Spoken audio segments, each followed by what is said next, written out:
welcome back to the channel. Today it is kind of a slightly a vloggy video. I did a video a little while back, right guys, and I mentioned the fact that I have changed as a prepper and as the things been going on around us.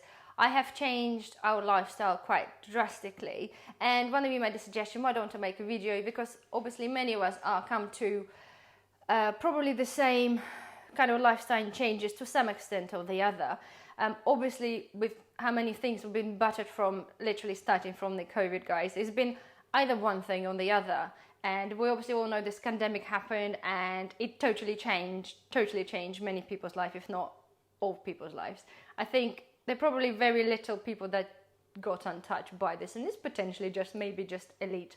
Everybody else, I'm pretty sure, have been hit in one way or the other. Although it feels like it's been a good few years, it feels like it's not changed a lot. Bear with me on this one, right? 3 years ago, when the whole lockdowns happened, guys, we've been forbidden of going out. And it's not, we live in a village, okay? And we used to live in Brighton, let me start with that.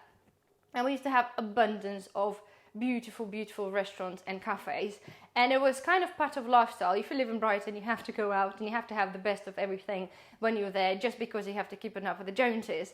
We moved to Wales because it's a quieter way of life. It's we're trying to get to a more sustainable way of life. So technically, it's a good place to be. However, from someone when you come from the place where you used to go out to restaurants and decent restaurants all the time, come up to here where you have very little, especially around the villages we live in, it's kind of initially always really disappointing. It's like if you wanted to go somewhere, there's no doubt they got good restaurants in the Cardiff and in Swansea. However, it's a long way to go, and the taxis here are stupidly expensive because the places in the villages are so far out of the main things. So we have, when we moved in here, we have, been going out to some pubs, not really restaurants there, but you always end up being disappointed. It's like every time you go out and you spend 100 quid on a meal and you sort of come home and think, do you know what, I could have bought so much more preps with that, I could have done such and such with that. And whilst we started to realize that, obviously the lockdowns happened and we weren't allowed to go out to restaurants for quite a while. And then many people panicked, and then many people like, oh my god, what do? You can't go out. So many people were building themselves, as you know, home bars and barbecues and outdoor spaces so people can enjoy themselves. We already had a home bar built. It was our main dream when we moved to Wales and moved to this house. This is almost the first things that we did anyway, so we didn't have to worry such of building it, but we could just occupy ourselves and have fun in there.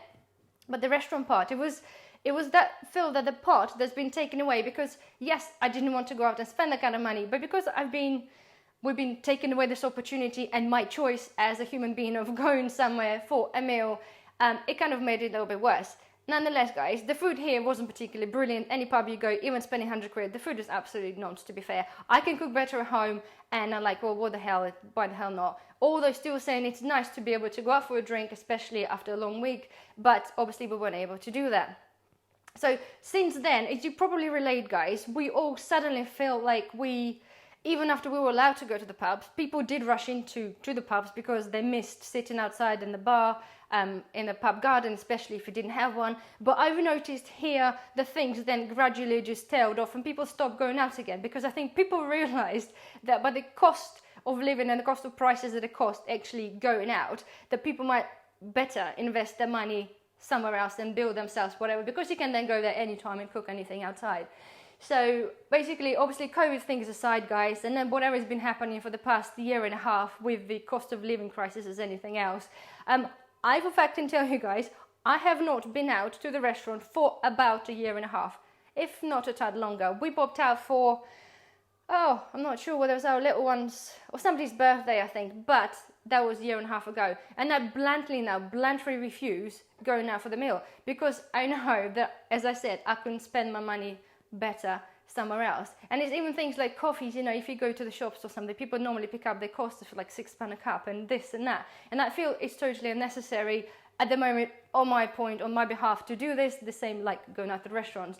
There will be many people that would have to do the same sacrifice. And you'll say, yes, of course, I totally understand, guys. The first step, restaurants and coffees, is not a biggie. Many people just can't afford to go out anyway. Absolutely. But we're talking, this was a few years back. Now, obviously, things are changing again, and there's now different things that we have to sacrifice. if you follow the channel, you know obviously I do my shopping things weekly or fourth weekly now, or sometimes doing the monthly as a prepping as a prepper shops, because obviously our financial situation slightly changed, because obviously not COVID just messed up our social lives, it's also almost ruined my business. So things have been tough because my husband then have to go and get himself a job, although it was a temporary job, so none of us were actually sure where we're going to be like 6 months down the line. So I had to scale back my preps. However, guys, at the same time of scaling back and spending, the whole desire of do better and work harder, like outside in the garden, and living more of frugal life kind of came into play. As I always say to you guys, prepping is a lifestyle, and I came from the family where preparedness, it was just a norm. There wasn't a word prepper. It was just the things that the people did to make sure that the family could eat and they could preserve their summer harvest, or anything you buy on a deal, preserve this for a future use. Now we're called the preppers. Nonetheless, as I'm going to refer to myself as a prepper, is a way forward because of the financial situation and the cost of living crisis. Yes, I'm concentrating more now on being able to be a little bit more self-sufficient and self-reliant. So I do strongly suggest, guys, if you don't follow the channel, please follow the channel. I do a lot of videos on obviously preserving food, collecting food, foraging for food, many other things. But as a general, as my aim is trying to be more self-sufficient and self-reliant. We have built a chicken coop about a year and a half ago. Yes, it costed money initially. Good job we could afford it then. And again, one of the points, guys, I strongly suggest, if you want to do something, or if you need to buy something to make your future life better, then do this now. It's no better time of start preparing as now, because things are only going to get worse. And I appreciate for some people it could be potentially a little bit too late, because as I said, in our case, if suddenly I say, oh, let's spend £1,000 on a chicken coop, we're like, no, it's just not going to happen.